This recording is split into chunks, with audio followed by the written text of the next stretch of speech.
This is E-Talk Radio. You are listening to Mother Wit. Today we have a special edition of Mother Wit, an episode where we will be discussing kinship adoption and how the system has failed one family. I am your host, Mia Imani, and with me today is Akitha Calloway, my co-host. Like many people, I use social media often. I enjoy it, and I come across many entertaining things and meet lovely people along the way. It was there that I came across this adorable family of 4. 2 sweet little girls, their fur brother, who is a house cat. He loves the outdoors. And their amazing mom, Satya, who is our guest for this special episode. Today, our conversation is centered around the unique makeup of their family and how they came to be what is known as kinship adoption. You see, the girls are actually Satya's biological nieces. The cat Pluto came with the girls. He insisted they were a package deal. I do want to warn some of our audience members may be sensitive to the content today. There is a content note that there are mentions of abuse, domestic violence, and child neglect in this conversation. Let me start with this. We live in the United States in an era today where many rights that we had long taken for granted are in danger of being stripped away. The right for a person to choose when or even if they want to bear a child is one of them. Yet in all this exaggerated concern for the lives of unborn children, the lives of children who are at risk and are here now have seriously been undervalued. How many times have you read or seen a story about a black or brown child the system has failed, or any child of any background? We mourn for the loss or mistreatment while the agencies tasked with caring for these children uses the same tired excuse, it seems. Another one has slipped through the cracks. At what point do we ask ourselves, is this a bug in the programming or is it a feature? And is the system working as it was designed? Honestly, some of these cracks are starting to look more like chasms. So many times I've seen these cases myself and wondered, was there no family member willing or able to take them in? Surely there must have been someone. Well, sadly, there often are family members who want to care for these children. It seems the system too frequently fails to give these family members the support and preparation they need to successfully integrate these children into their homes and their lives. Oftentimes, these families may also be scrutinized much more harshly than others who are potential foster caregivers as well. The irony in all of this is that a lot of it has to do with lack of resources, financial resources. Yet when children are taken away and then put into foster care, the foster parents will receive the resources in most cases and are provided with income and other means to support these children. Why not simply provide struggling relatives with classes and monetary support that ensures they can properly care for and provide for these children? I have a sad example. A few years back, there were 6 children, Black and mixed race children, that were in foster care, and eventually they were adopted by a couple, 2 white ladies, and they were eventually drugged and driven off the cliff to their deaths by these 2 women who also died in the crash. I will share a link to this in the comments if you're not familiar with it. There were family members who tried to care for at least 3 of those children, and they were siblings. There was an aunt. The state stripped custody of those children from the aunt for some minor infraction. But yet somehow the state returned these children to these adoptive mothers when there had been documented and reported cases of abuse of these children and neglect of these children. Sadly, the abuse and neglect was not checked by the system, and these children eventually were killed at the hands of these two women. Why do I mention the race of the victims and these women, their caregivers? Because race most definitely is a factor in the decision making process that affects the lives of so many children who are in our foster care system. Implicit or unconscious bias is entrenched in the American psyche. Years ago, about 25 years ago, there's a test that was developed by a social psychologist by the name of Anthony Greenwald. It was at the University of Washington. Since then, there are variations at other universities, including Harvard. The test is designed to measure our implicit or hidden biases. As many as 75% of the people who have taken that test show a very high degree of bias.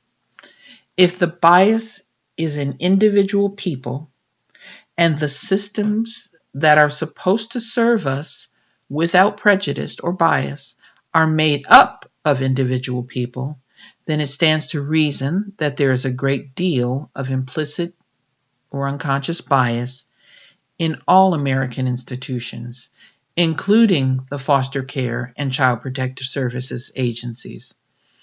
The instances or the insistence by so many people that this type of bias doesn't exist only keeps it deeply entrenched. It doesn't go anywhere. It hides, and it's likely to rear its ugly head at any given opportunity. Listen, I can't say for sure if it's a factor in Satia's case, but when you hear all she has gone through, and you see the photos of these beautiful little black girls and their aunt who has now become their mother, you really have to wonder exactly what is behind the appalling lack of concern and support shown to them by the state they live in, Colorado. In the comments section of this recording, I will include links to some other cases in another state because this is definitely a pattern. It's not just Colorado. One thing is for certain, when you hear Satia's story, you will understand why we say that the system has utterly failed them repeatedly. We have included a GoFundMe, and we're in hopes of raising funds that Satia now is very much in need of to keep her family housed and to get them to a more stable ground. We hope she can also get representation, legal representation that can help convince the state to provide the support they should have received all along. We should not have to crowdsource support for this family, but the system has utterly failed them. So we are asking people, our community of listeners, to help us get them the support they need. And if you are unable to contribute financially, we understand, please share the episode. And if you contribute financially, please also share it. We thank you in advance on behalf of this beautiful kinship family. With us today on Mother Wit, we have that mother that I mentioned in the introduction. She's going to share with us the story of how the system has utterly failed in the process of her kinship adoption of her two adorable daughters. And we really want the audience to be warned that some of this is hard to hear, but it's important information because people need to know that it's not all roses and perfume out there when it comes to the system. The system has a lot of flaws and it's hurting people. And we want the world to know just how much that can cost one family and I'm sure many others. Joining us, Satia Wimbish. Hello, welcome to Mother Wit, where we're discussing kinship relative adoptions today. Thank you for joining us. Yep, thanks for having me. And of course, Akitha Calloway, my co-host. Good afternoon. I'm looking forward for this conversation. It's very important that we Yes, it get this is. information out. Yes, it is. Satia, why don't you take us back? I met you via social media, so that's full disclosure. And I don't know you in person, but your story is out there because you don't hide it. And you share much of your adventures with your two daughters and your beautiful cat son, and how you take such good care of these girls But how they came to be your charges or you to care for them is what I want you to start with, explaining to the audience that you were living your life, going about your business, and then this need came upon you and you stepped up, which I admire, and you stepped up to the plate to take it on. Can you start with there with us and explain exactly how this came to be? Let's see. So much has happened for me to go back that far. No, Um, take your time, and just make it a concise. I mean, you don't have to give the gory details, but you can yeah. just make it pretty concise. Well, initially my sister, well, we were a little bit estranged for a while, so I didn't really know all that was going on with her. And then one day I got a text message saying something along the lines of, "This is your brother-in-law, and your sister wants to talk to you." Because I hadn't been talking to her because of some things she did to me. And that's when I found out that she had gotten married and had a baby, which is our So oldest. you didn't even know that she was married. I didn't know at first. Nope. I had no idea. She had been talking about me to her husband in a positive way at that time, and kept mentioning me. And so, with my old business I had, he found me online and reached out to me. And that's how I found out about him and about the baby and my sister's marriage. And we started talking again a little bit. Um, and then I don't remember when I found out she was out of state, but at some point she had left Colorado and they were together out of state. And so I didn't know she was out of Colorado at first. But and ended up finding out, she told me, and at some point she got back to Colorado. I I honestly don't remember when it was. I think it was the end of 2017-ish. I'd have to look at photos. And so we met up and I met the first baby of the two, and we hung out for a little bit. And then after that, it was just conversation through phone and text message and stuff. And she was going through a hard time. I thought it was just like what's that called? Like postpartum or something, Postpartum depression. type of stuff. I didn't really know that there was actually like CPS involvement and all these other things going on. And we met a couple more times, like hung out, went hiking and things like that. And then stuff started coming out about there being a case. Told me and another sister, who's my sister but not hers, about some abuse she had experienced, with her Abuse? Uh-huh. abuse. Yeah, abuse she had experienced with her husband, I guess.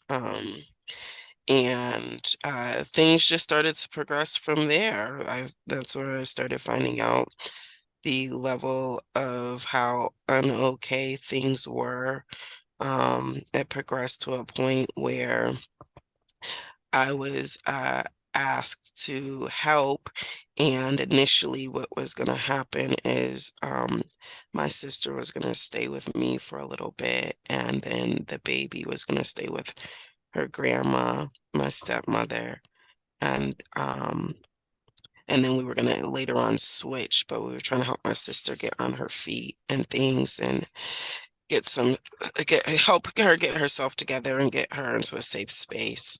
And those things didn't work out. So basically, just to put it shortly, there's so much stuff that happened, and it's so hard thinking back, like just the details of how everything all came about. But that didn't work. It didn't work out, and Some things happened with my sister when she was staying with me, that she, like one of the things at one point, she left my house in the middle of the night when we got home from my office, and I couldn't find her. I was calling outside looking for her. I couldn't find her. And around 2:30 in the morning or so, I finally decided to like quit looking for her and lay down. And I get a call from the cops, Mm. and they were like, "Is this Satia?" And I was like, "Yeah." And they were asking me if I was okay. And I was like, "Yeah." And they're like, "We have your sister." And I was like, "All right." I thought it was like an arrest or something, but it wasn't, thankfully. They were like, "But we need to see you. So can you come meet us?" And she was down at some, I think it was like a water department or something. I went down there to meet them, and they told me that someone had seen her on the security cameras. And so they came to check, and at first they couldn't find her. And then she was like coming out of the bushes, and they saw her coming out of the bushes at them. And so they got her. And she had told them that she heard my roommate murdering me upstairs. Oh my goodness. And that's why she was out. And they needed to verify that I was, in fact, me, and that I was alive and that I was safe and not in any harm. And they had said that they didn't know if it was mental illness or drugs or whatever. And I told them she was going through a hard time, and I thanked them for contacting me. And then I took her back home. And then I let my sister, my other sister, know, and we decided to take her to a facility the next day because there were some other things that had happened, and I was like, this is just too much. Like it's not something that I can deal with. And so my sister met me, and we um went in separate cars, but I took my one who was with me, I took her, and we went to a facility. And when we got there, she got mad, of course, and started raging out. She threw hot water on my other sister. We made it into intake to talk to the intake person, at which point um, she tried to say that, these things had never happened. It was just some bad weed or something that she accidentally got. Her mother, my stepmother, got on the phone and lied for her, like, because it was not the first time that we have ever had issues. It was not the first time that she's ever had any type of outburst. So, like, which is why I say her mom lied. Her mom lied and got on the phone and was like, I don't know what's going on. She's never like this. It's never happened before. You're lying. It has. We've been dealing with this for years. It has. That was one of the reasons why we were estranged prior. It has happened before. And but anyways, they denied it. But my sister started saying hateful things to me again. And they're talking about nobody wants me in the family and all this other stuff. And at one point, she indirectly basically said that she would kill me, telling me that I need to watch my back and all this other stuff. And I was like, oh, so you're threatening to kill me now? And she answered in the affirmative. And at that point, I had been willing not to let her stay with me any longer, but I was going to take her to an appointment that she needed to go to, a medical appointment down the way. And I was like, I'm done. I was like, I'm done with you. And no one can And blame you for that. You have to protect yourself. Um, Mental illness and sometimes self medication on top of that can be a serious combination. And yes, there are lots of people who live very normal, productive lives with the help of medication and therapy. So I don't want anyone who suffers from or deals with psychosis, mental illness, schizophrenia to feel as if we are demonizing this community. We are simply stating or allowing this lady to share with us, the audience, her experiences. And this is how she came to be the guardian and mother to these girls. So I just want to make it clear for the audience that this is one case, this is one individual, and there are people who do have unmanaged illnesses, and this can be the outcome. Go ahead, Satia. yep.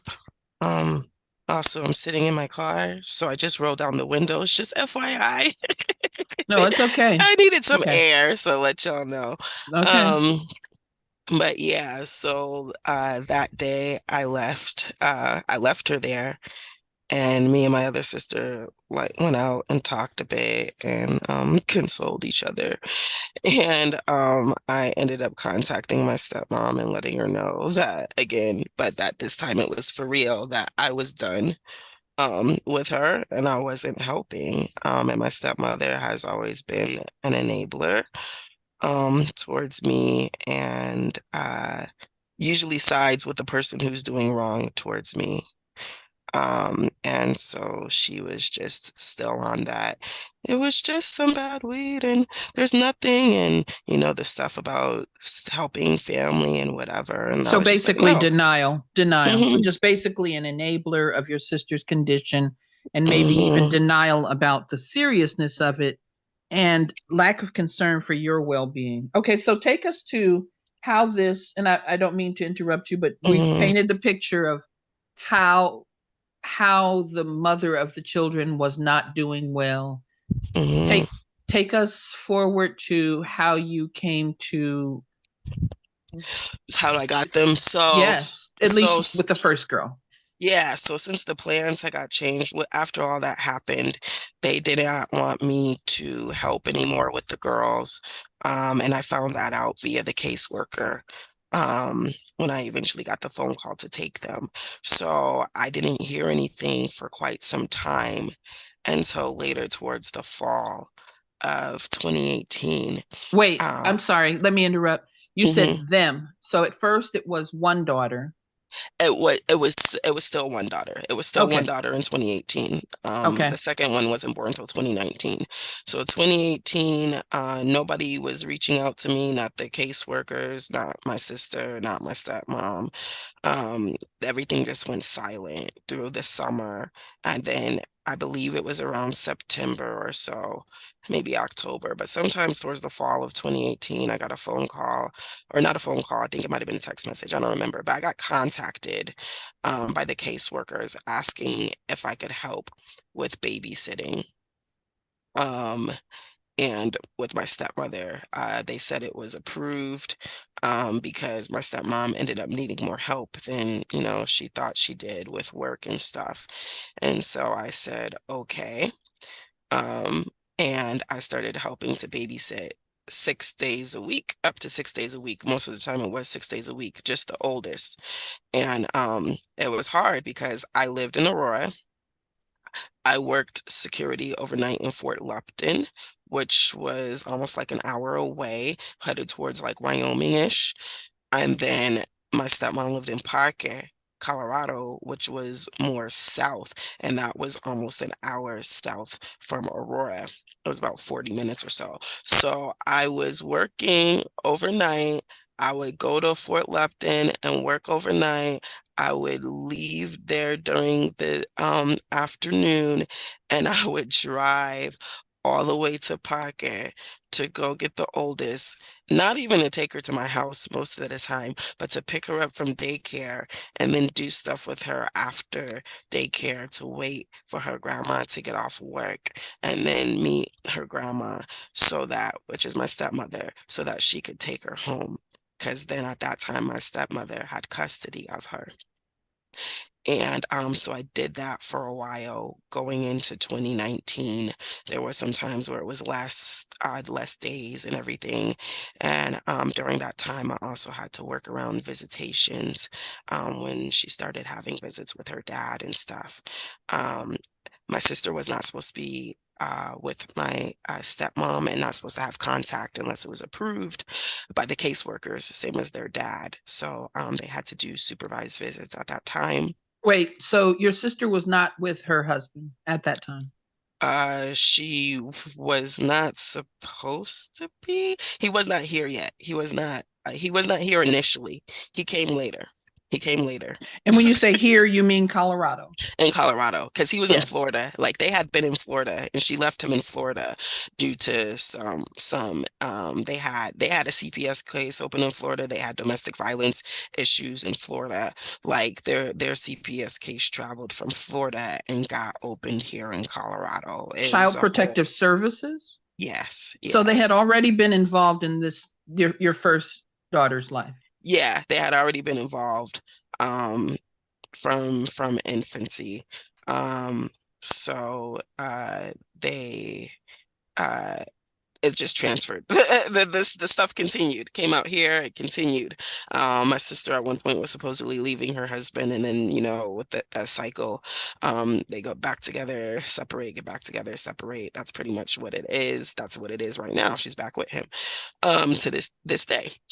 But anyways, so I was doing the babysitting, and then come June 2019, the second baby was born.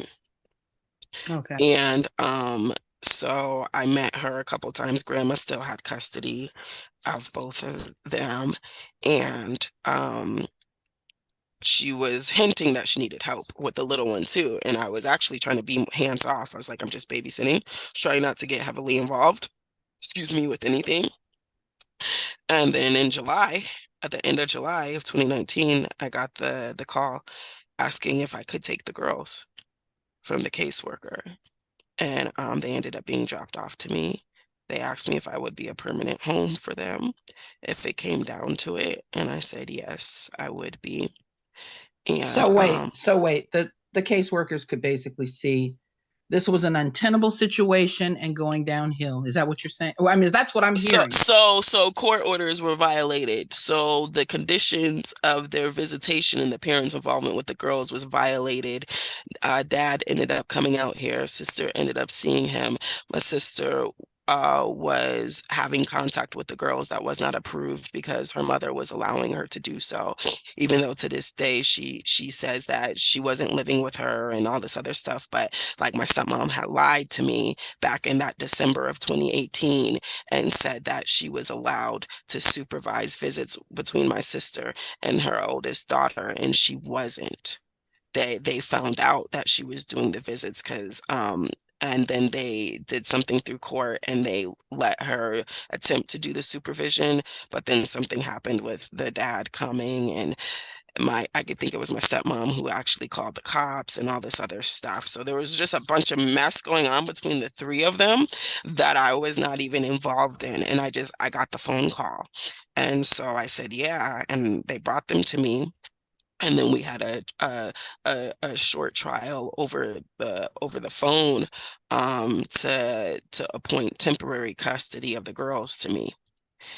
And so that's when I got them, the end of July 2019, and like 2 or 3 days later, I was given temp custody of the girls. And And how old were the little girls at that point? How old were well, uh they're your nieces, but you consider yeah, them your daughters. They call you their they call me moms. mom, and they Yes. know, yeah, they know that I'm auntie biologically. They call me mom by choice. The oldest was calling me mom before she lived with me. The oldest had just turned 2, and the youngest was just about to be 3 months. She turned 3 months like a week and a half after they came to live with me or so. Um, and that began our adventures. I was transitioning into a new position of work. My roommate had actually got let go from his job, so we were like low on funds. I had been dealing with all this stuff, doing these appointments and things. I ended up losing my home, my apartment. I ended up losing my apartment. I had contacted not my caseworker, but another person who's another type of caseworker through Kinship. Mm-hmm. Because that's what I was told by some people, like to reach out to them to be able to get some assistance and stuff like that. And they had told me that I could do kinship foster care initially, anyways. And those people never got back to me. So I moved out of Wait, my home. wait. Wait. Let me Let's clarify break for this the down. audience. Yeah, let's Right. break it down because everyone doesn't know how this works. Most people know of someone who has or is raising family members or has done it, but they don't know how this flows through the system or how it's supposed to flow through the system. So you're explaining Hmm. that from the beginning, the support you needed was basically not there for you. So I really want that to be clear to the audience. From the beginning. And from the Yes. beginning, I was given custody of the girls, which apparently what they told me in 2020 is that they were never supposed to give me custody. Who told But you that? Who told that's you what that? that's what DHS, the Department of Human Services, CPS, whatever you want to call it, that's what the supervisors said. That's what the kinship foster care people, because they're separate entities that work together.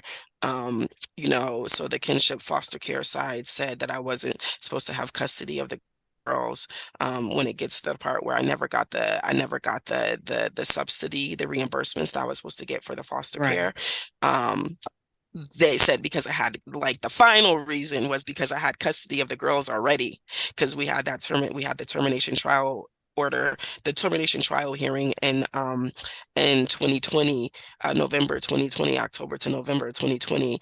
And during that time, it was just to see if parental rights were going to be terminated. I had already had custody.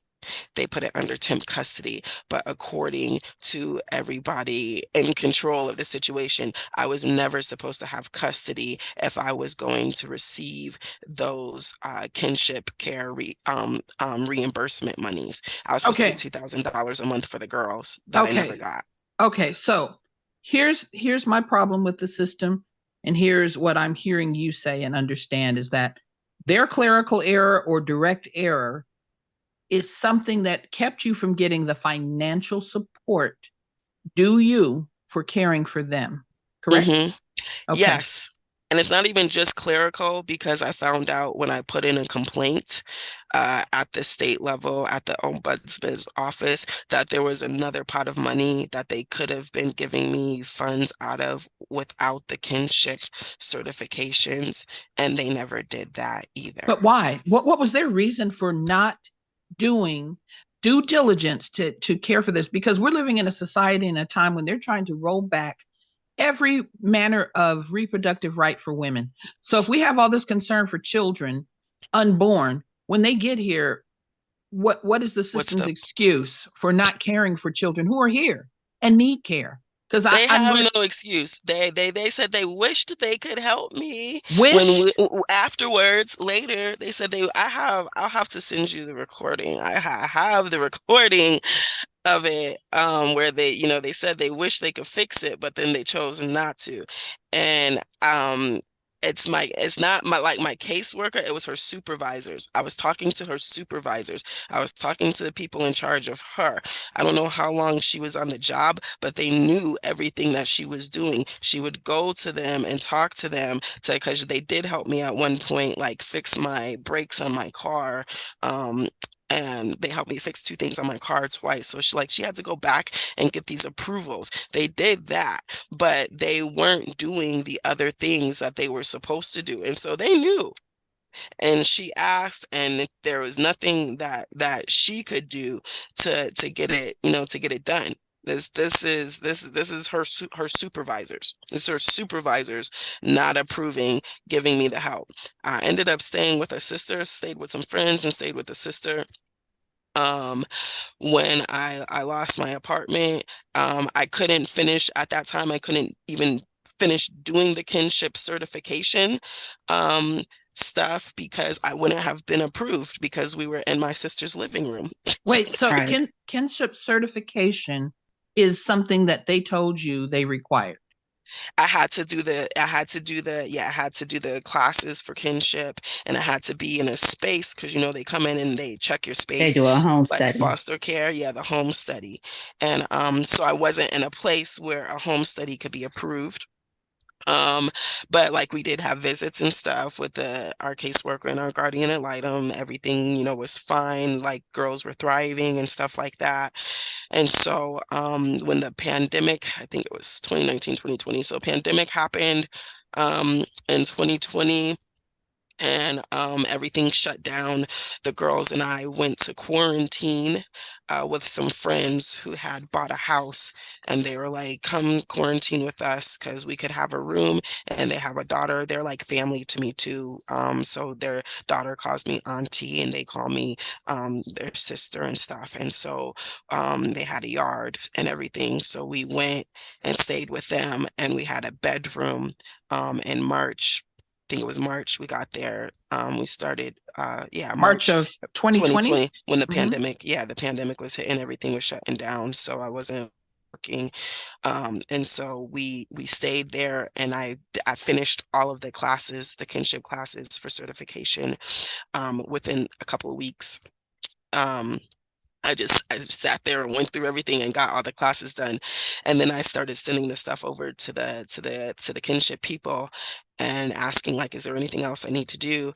And the lady was like, no. And then she would respond later and be like, oh wait, but I need this. And I'm like, okay, I got this. Is there anything else I need to do? No. And then she would respond again, oh wait, I need this. And she kept dragging it out. So I finished my classes in March of 2020, I believe it was. So I finished my classes super quick. I have to go back and look at all my notes to be accurate. So somewhere between March and April. It might have been April because we moved there March. But I finished my classes super quick, and she kept on adding things one by one, like a week or 2 week, 3 weeks later, that more stuff that she needed from me. And I'm like, is there anything else? I keep asking you, is there anything else? And she would tell me no. And I get my fingerprints and stuff. It took all the way until June. I get my fingerprints. By then, we had moved to Colorado Springs. We moved to Colorado Springs. Okay. They still Okay. hadn't. Okay. So you were at that time, you were Hmm. in Aurora is a suburb of Denver, for those We who were, don't yeah, know. we weren't in Aurora's Aurora though.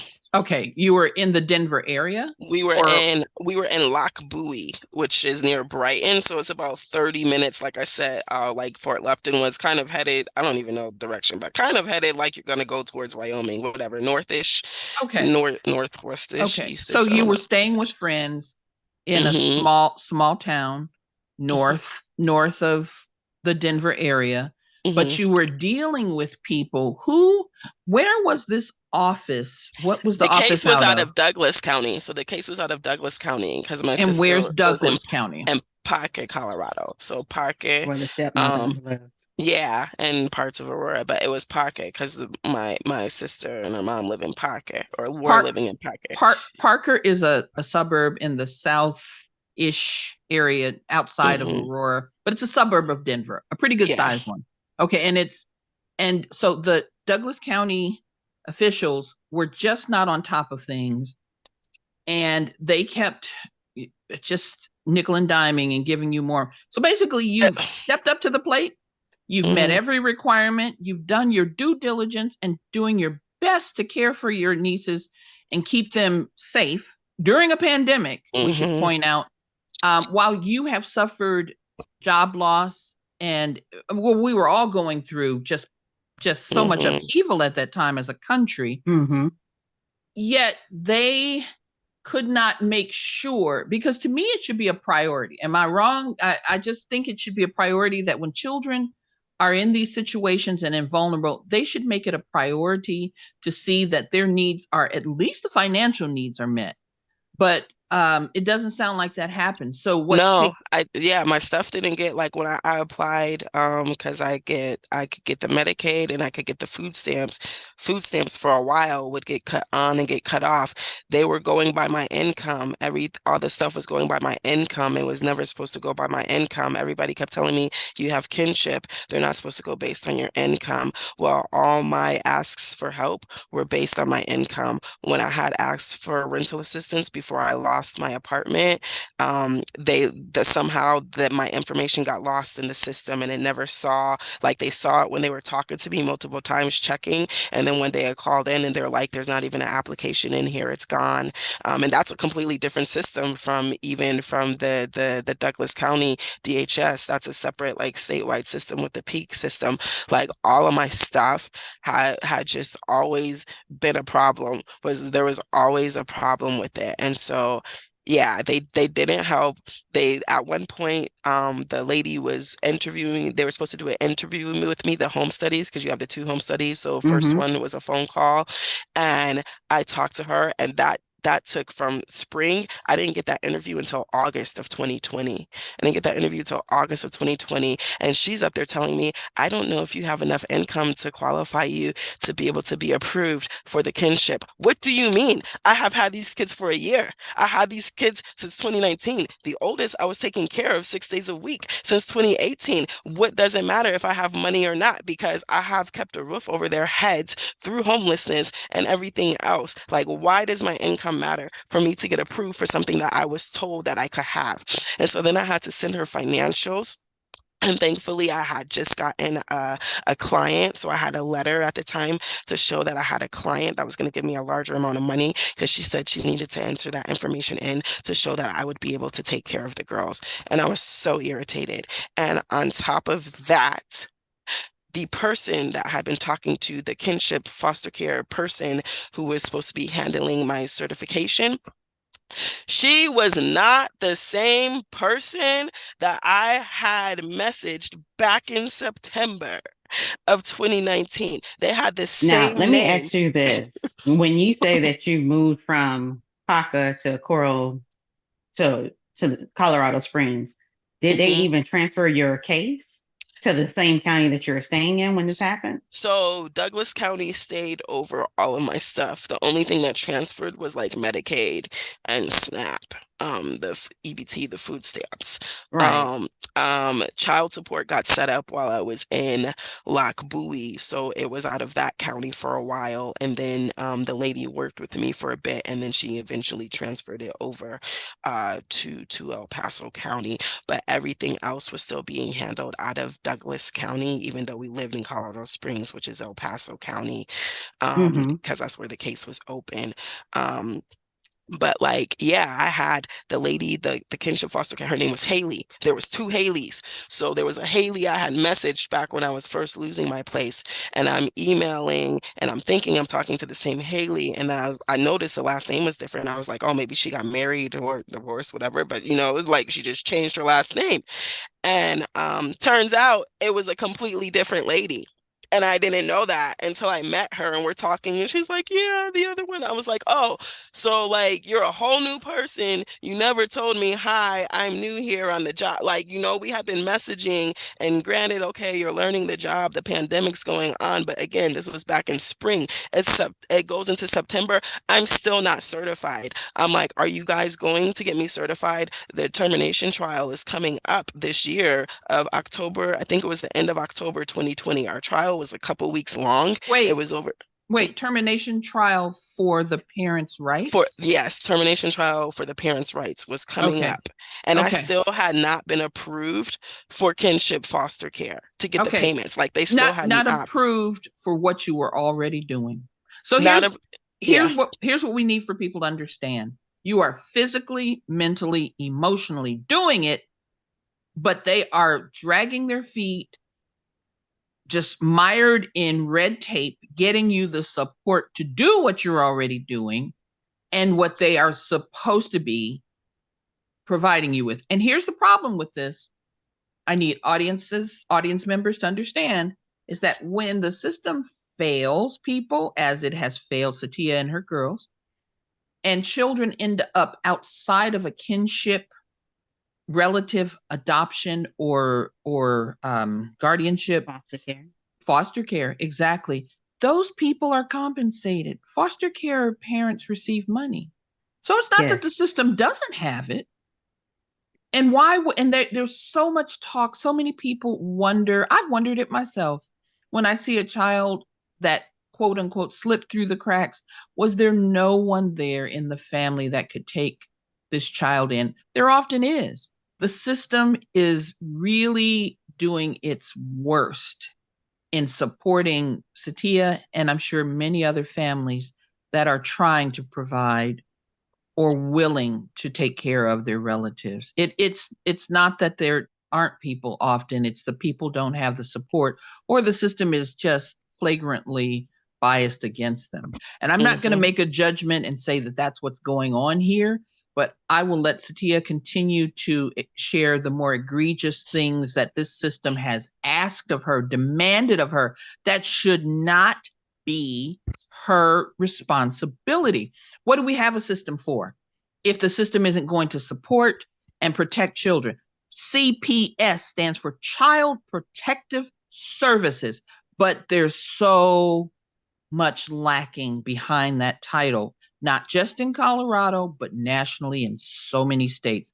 Satia, take us into, okay, so they failed with that.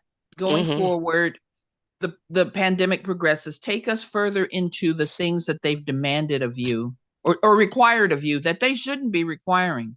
And the Okay. many times that they've said there's nothing they can do. I don't believe that. I believe they are not willing to reverse a terrible mistake on their part. It's documented that they made Mm-hmm. this mistake and they don't seem willing to. No one, they just pass it along.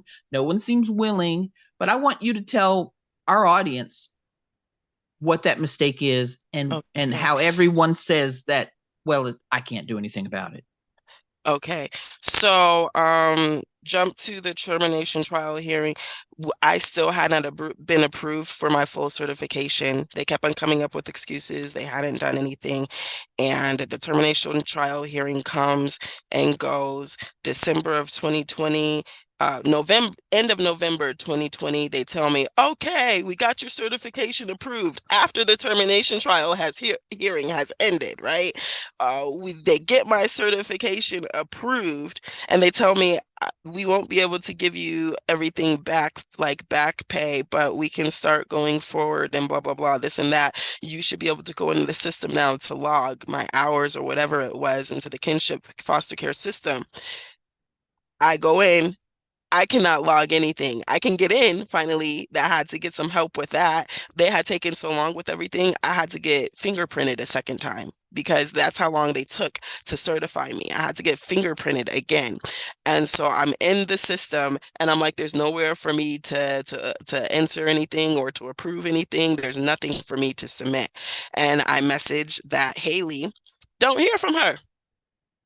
And I have to keep writing it. And I start CCing her with my caseworker and my guardian ad litem and other people because I'm like, she's not responding. And then she'll always write back and be like, oh, I tried to communicate and I didn't. No, you didn't. Because you didn't try to get in touch with me. And so I put you on blast and let people know that you have not reached back out to me. And so she finally gets back to me and gives this message talking about, oh, I'm so sorry.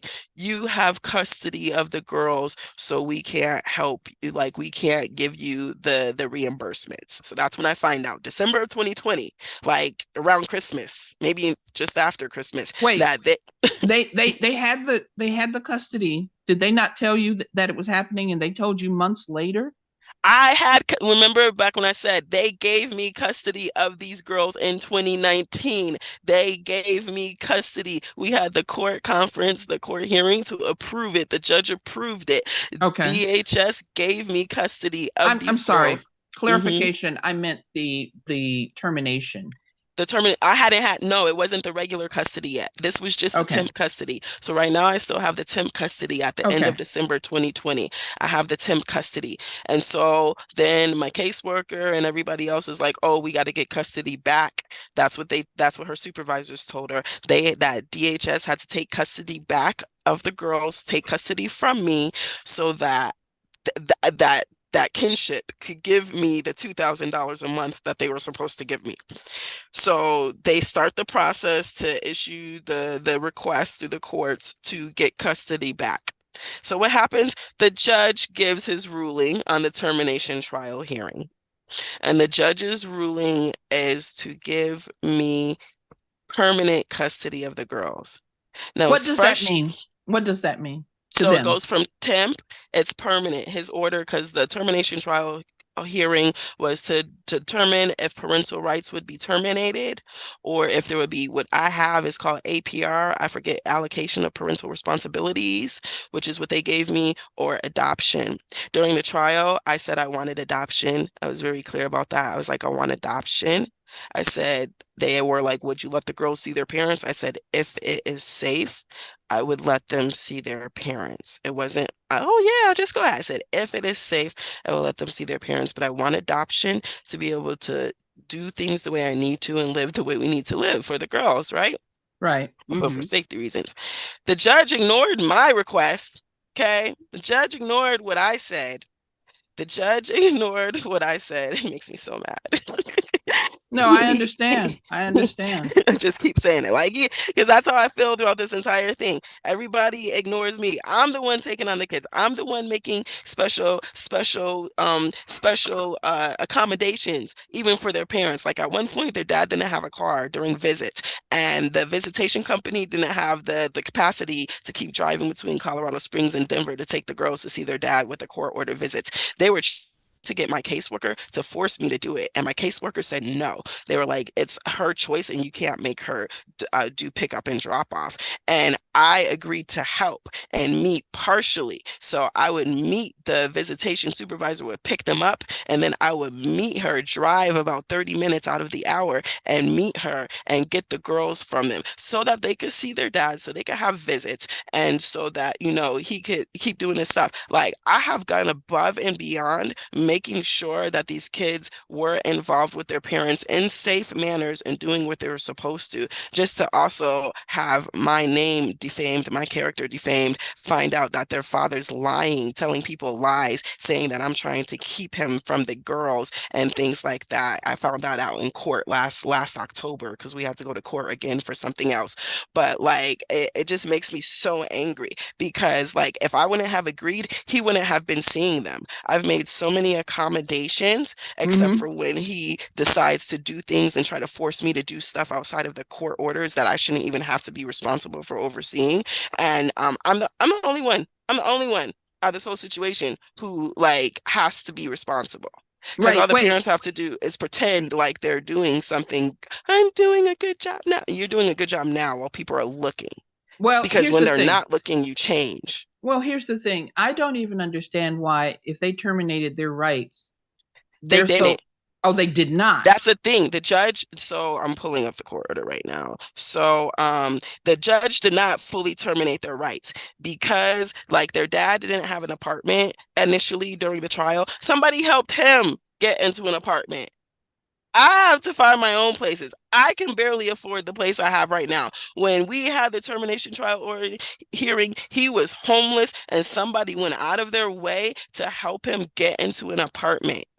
So that the judge acknowledged that dad's doing better now. He's getting an apartment. My sister is sitting in jail. She was in jail during the time of the termination trial hearing. She's in jail for, I'll say allegedly, okay, for allegedly trying to kill her mother. It's Okay, not wait. the first. Okay, wait. So they know that the parents struggle. I get that the courts always try, if they can, to get parents and children reunited. But here's the thing. You are a relative. You are their biological aunt. And they are not the courts, the case workers, the system, Hmm. none of them are working in concert to help you. And you have the girls. If it were the well-being of the children and not just the parents' rights they were concerned with, then they Hmm. would be giving you support. That's how I So feel. yes, so they have said, and help the audience to understand that you're not being mean spirited. There are lots of details for your own safety and for the safety of your girls that you are leaving out, that they have put you in detrimental, that your sister and her husband have put you in detrimental situations, and they have been detrimental to these children, and it's Hmm. documented. Yes, it's documented. The stuff that they did with the girls to each other, it's documented things. I don't have all the recordings of the stuff that went to my sister, but I had a couple that I shared, like with my caseworker and the girls guardian ad litem. So it's not like I'm just sitting up making up things. There was things that came out during the trial, like how information was being withheld, and counselors were being lied to, finding out that, one of the parents had charges that they didn't know they had gotten charges for. Like, you can see the face on the camera. The counselor was like, oh yeah, they're doing great in their anger management therapy, only to find out, oh, they weren't there for the crime that was committed a few years ago. They're there for a crime that they just got out of jail for. Like, it's very like, It's how can you disheartening. ignore all of that? And for him to the judge goes in and puts in this, this order saying that he doesn't feel that it's in the best interest to fully terminate the parents' rights, acknowledges that the parents were not doing everything they were supposed to, acknowledged that dad was just starting to do some things that he was supposed to do, right? And then goes and puts a list of tasks, gives me sole custody and sole decision-making authority. That's what they did. Finds there are sufficient grounds. It says here the court finds there are sufficient grounds for this court to terminate respondent mother's parental rights. And although the department and Satia Wimbush seek an order for termination and adoption, the court finds that is not appropriate based on respondent father's recent successes towards reasonable compliance with his treatment plan. Wait. Key word here is reasonable. So basically, bare minimum Bare on his minimum. part, and we're being kind in saying that, because we're not here to Mhm. slander that man or anyone's parent, but we need people to understand that the system is definitely slanted in his favor, and let them And know. Please share with them the things they said they wanted yeah, you to monitor I will. about the dad.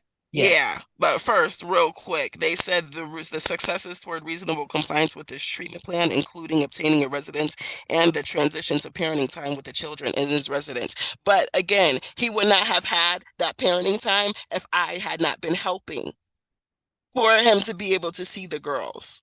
Sorry, I Right. just had to get that out because No, I was it's fine. helping I was helping with the transportation. If I would have said no, what visits would he have been having?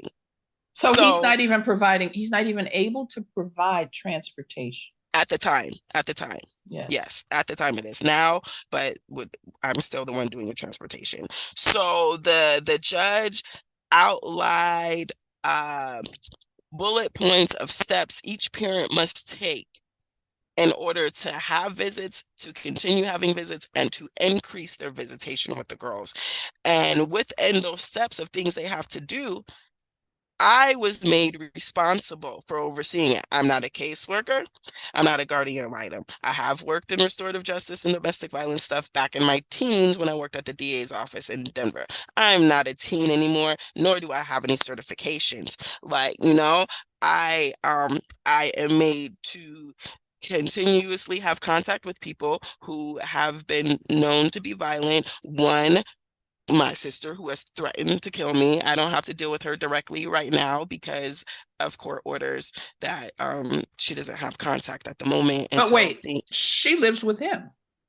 Yes, so they don't see him. She has to leave. She leaves, and there is a professional supervisor that comes. So she leaves. There's a professional supervisor that comes, and they visit with their dad right now.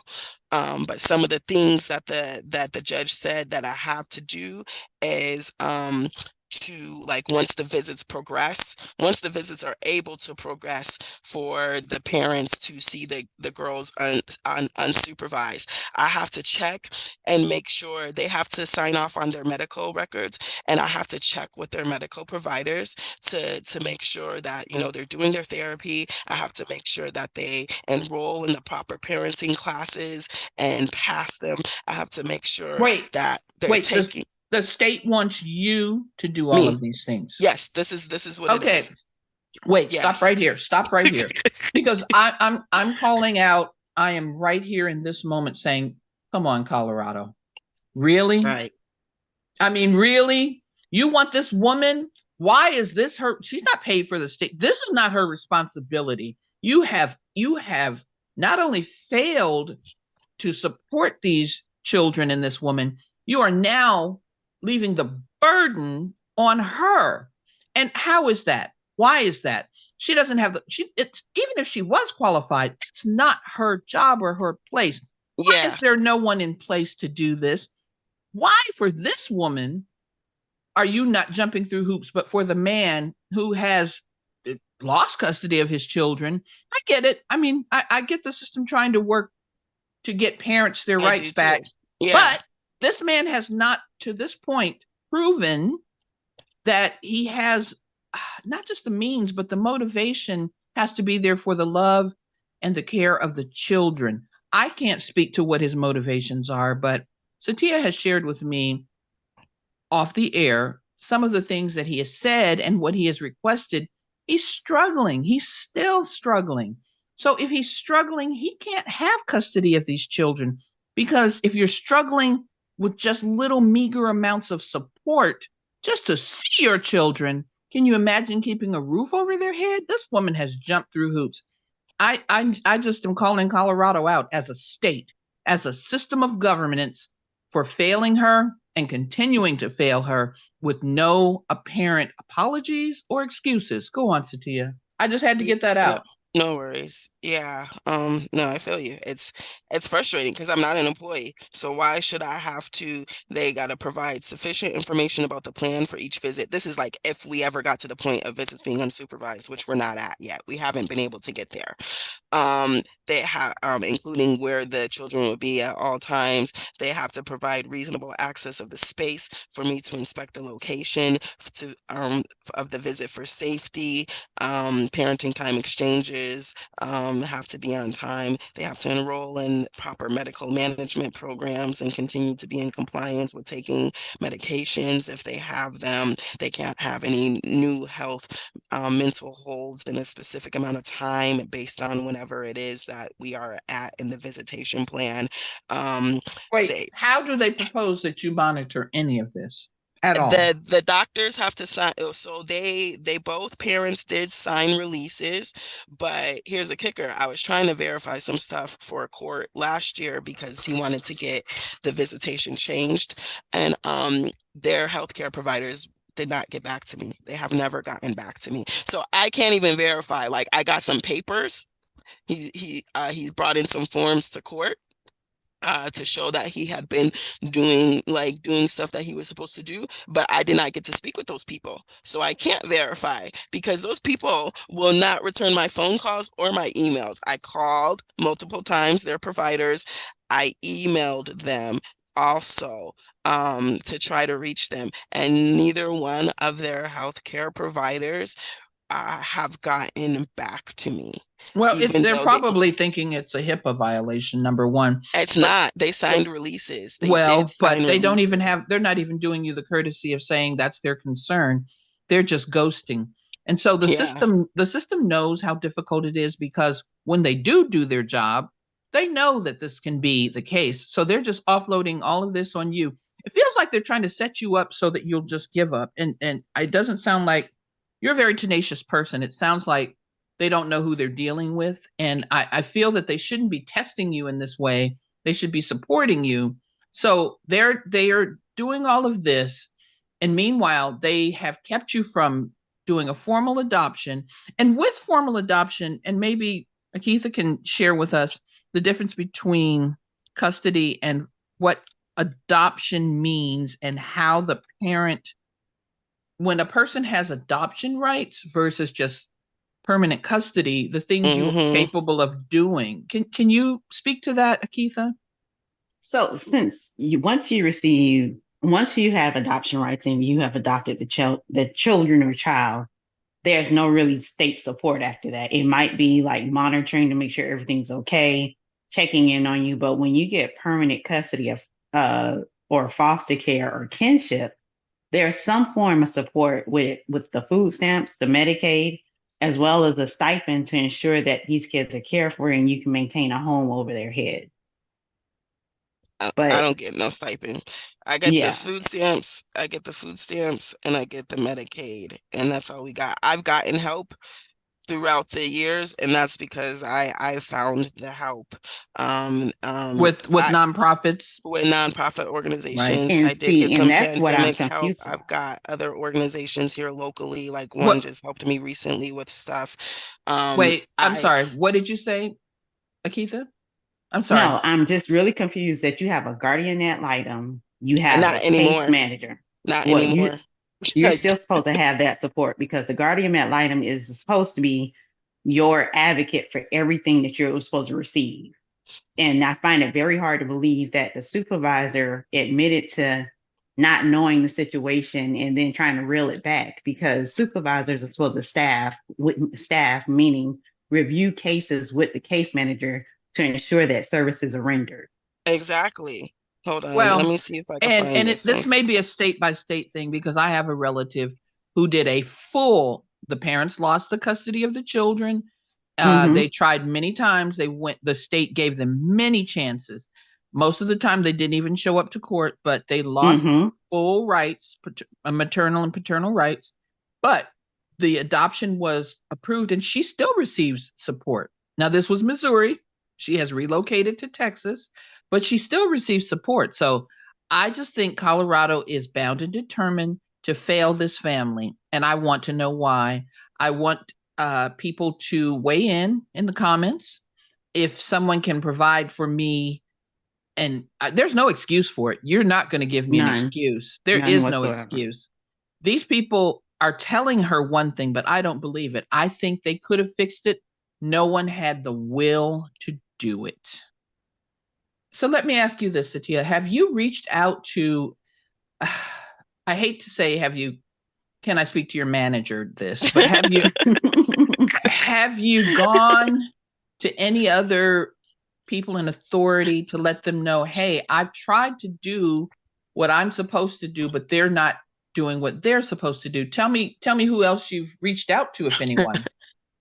Everybody. I reached out to everybody. Okay. So when we got this stuff, we had meetings with the supervisors and the kinship foster care people. They told me they couldn't do anything. I had a couple more meetings with them. They told me they couldn't do anything except for like pay a month of rent and some other stuff. I had to give them some Is this certificates. Douglas County still? This is Douglas County still. I had to give them some receipts, and they gave me about $1,500 in reimbursements based off some receipts of items I had got for the girls. They had told me they would do some other things, and they didn't do it. So I did start reaching out to other people. I reached out to senators, to state representatives. I reached out to county commissioners, and I'm talking in El Paso County, Douglas County, everywhere. I reached out to other supervisors. I filed a complaint at Douglas County. That's when they called me back and tried to work it out with me, with the same supervisors I had talked with before, still telling me that they couldn't give me the money, even though they had told me they wished that they could fix it and if they would do something if they could. This is them telling me that they can't do anything. I reached out to the state level, DHS at the state level. They wrote me back and said something along the lines of they also tried to place blame back on me. Oh, well, something about me not doing everything I was supposed to do or doing it late, which was talking about the certification because I went homeless. Right. And then but acknowledging, yes, there were things done wrong, there were things that they didn't do that they were supposed to, but then saying that they don't have to fix it and give me the reimbursements that they were supposed to because there's no laws for it. There's no laws against what they did. When they were said they would pay me, I was like, if I was a small business and I said, oh, I didn't file things right, so I'm not going to pay you. That's not my fault. I would be in court and I would be getting sued. The state level DHS told me there was nothing they could do. We have what's called the ombudsman's office, and Mm-hmm. I don't know if they have that everywhere. They can investigate to see if things were messed up. So she investigated. She found that, yeah, they did mess up, but she is not allowed to enforce and make the county do anything. She can just find their investigation. So she has to give the same finding. They didn't break any laws. There was stuff that was messed up. She did, the investigator, she did reach out for me to Douglas County and try to find ways to help. She's the one who told me that I didn't even have to be certified for them to give me reimbursements. There was another type of She's subsidy right. that they could have been giving me without Wait, certification. so they dragged it out for months and you didn't even need that. And then they Yeah, say that you were late when they should have told you from go, oh, well, you don't need that. We could, and I have a hard time believing that they couldn't give you back payment. When people fight to get Social Absolutely. Security, Mm-hmm. disability, They and get every back. other form of it, yes, I don't believe that. I'm not sure why they're so tight fisted, and the coffers are so, they're holding on to Mm-hmm. this in this manner for you. I don't get Because that. they can get away with it because there's no law to hold them to No it. I accountable. I contacted the governor's office. I have to contact them again because the first times I contacted them, nobody got back to me.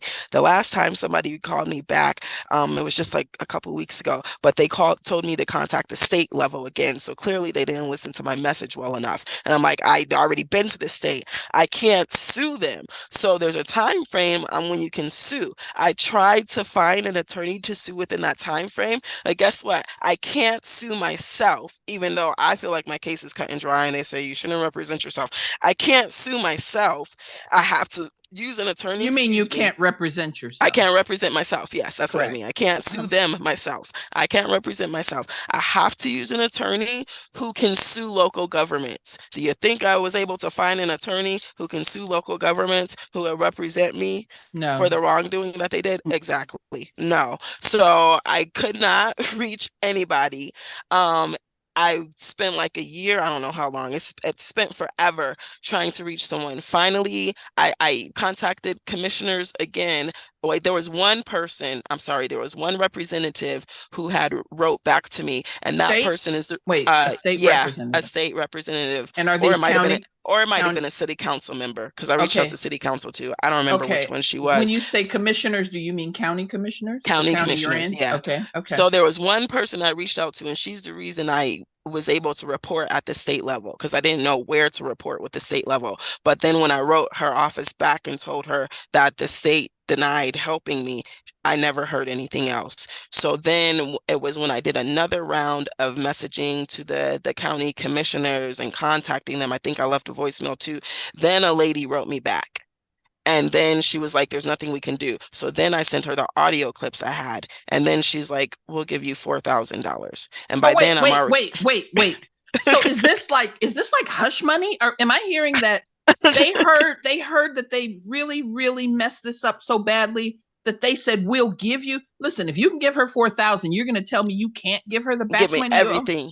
Yeah. Right. And I asked her, Exactly. and I wasn't asking for everything because, right, I've had the girls, I was babysitting since 2018. I had them full time come 2019. So, there should have been a lot of money. I asked for about $10,000 total because that would have helped me get ahead because I ran out of all my savings by this time. I had all this other stuff. I have my own personal crises going on in addition to family crises, me trying to take care of the kids. And so it's like And gone some of just that like that. has been medical. And I Hmm.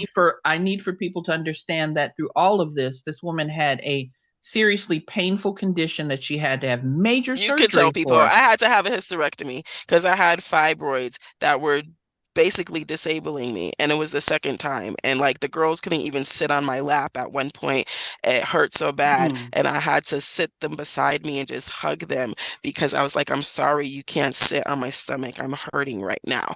And like it wasn't just hurting, it was disabling my body, like sucking me dry, like it would make my Right. body start slowing down and I could barely move. It was very, very bad and becoming very debilitating. And so, Debilitating pain. You can't work through that. You can barely care for them. They're not providing you with respite care. I hmm take it, because if they had nope. been, it would have made things a little bit easier.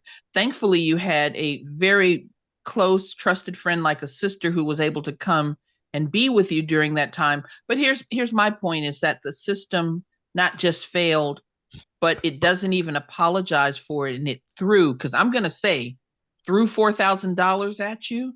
Because, hmm okay, so excuse me, but no, we're not supposed to get that kind of treatment from the state that we live in. They're there to serve the needs of the people. What are we electing people for? What are we paying taxes for? And Colorado has legalized marijuana. So don't they have extra hmm revenue, allegedly, supposedly, Where's the money going? I don't know what they do with the money. I have no clue, but they don't help me. Like That's other, apparent. like I said, other That's apparent. organizations have been helpful.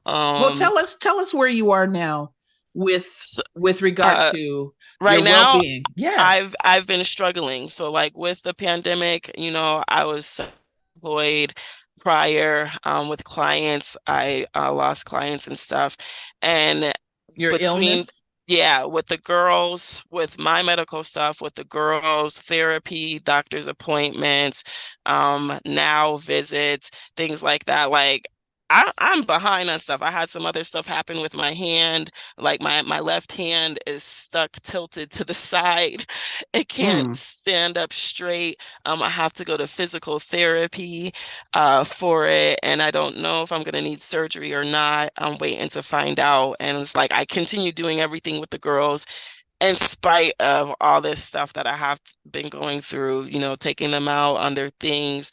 I've got them an equine therapy, working with horses therapeutic, because it works better than just sitting and talking therapy, doing all of their STEAM activities and all this stuff. And like, but in reality, like where I'm struggling financially. I drive Uber, which is not healthy for my body in between because it's messing up my hand more. I have to keep my hand Hmm. wrapped.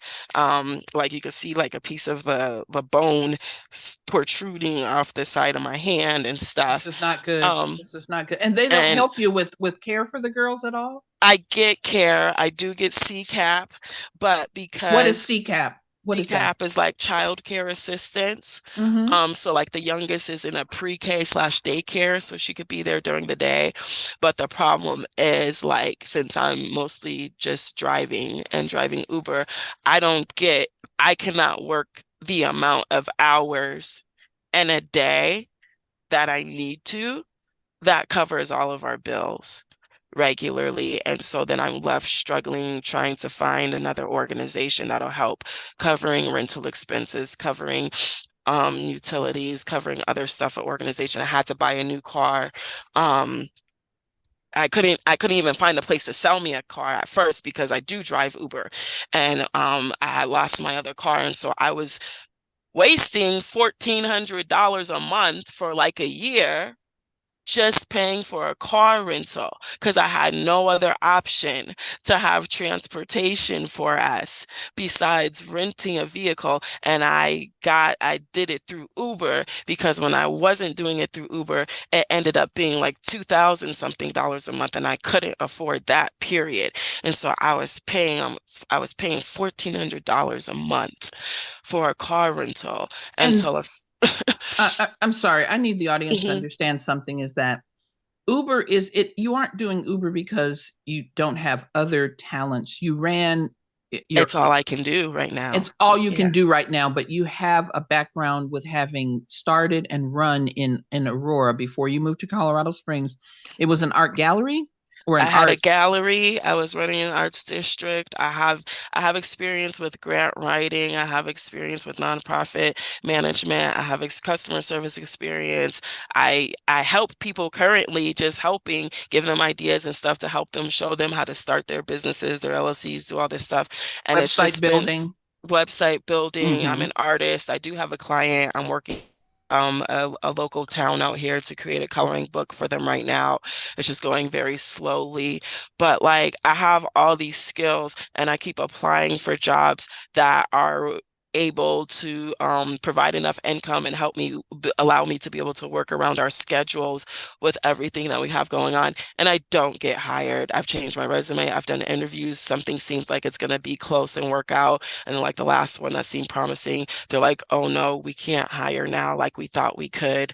There was another one that was promising, but it would require me to travel like almost a whole month for like the next year, and I had to withdraw myself from being a potential candidate because I can't leave the girls for 3 weeks a month, even though my Hmm. friend had come back and said that she would try to help watch them. Like I that's not ideal for a single parent with children who have been through trauma to and they're small children at that, to be like, okay, here, take, like, why do I have them if I'm going to just go pawn them off on hardships, but I couldn't get the respite care. So like I'm struggling, and then I had my medical issues in December where I was in the hospital because my neck with my herniated disc, it was so bad, it was shooting the pain and almost paralyzing me where I couldn't move. If I did a movement, instead of movement, it would shoot pain down my back, down my arms, down my shoulders, from my back to the front of my chest.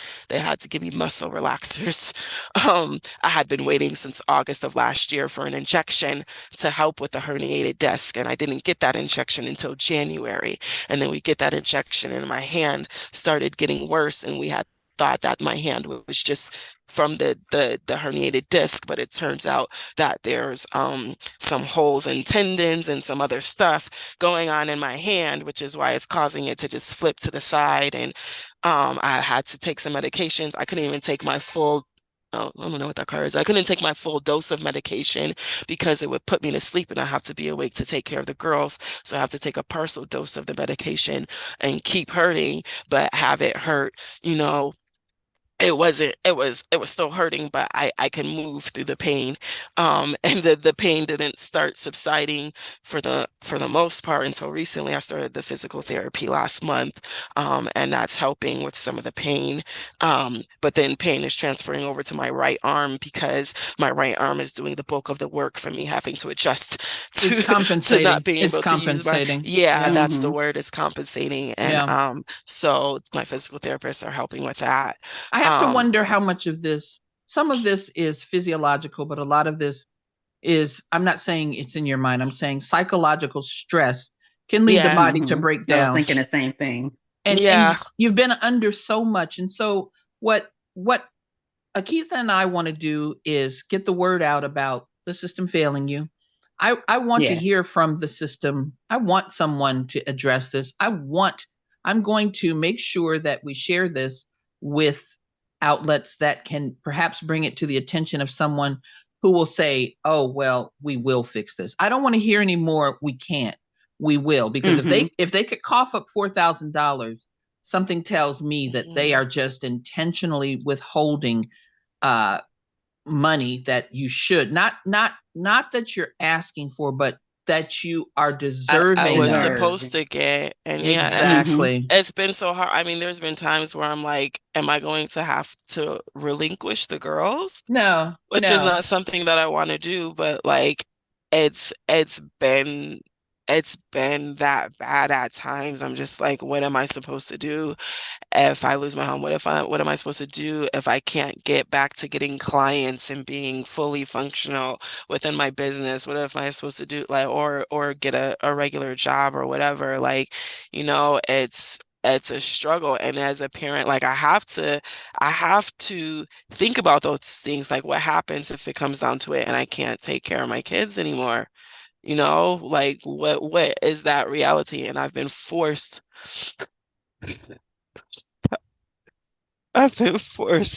Take your time. to, Take to your even time. It's have okay. to think of something like that. And it hurts because it's like I said, I would be a permanent home for them. I would take care of them. They tell me, you love us, you take care of us, you're a mom, you keep us safe, blah, blah, blah. They'll be like, you're the rich mom. I'm like, I'm rich in love. I have y'all. You are Well, rich we in love. understand. Yeah, And you are. oh, And we understand every step that you have made as a sacrifice that you wanted to be a parent to those girls.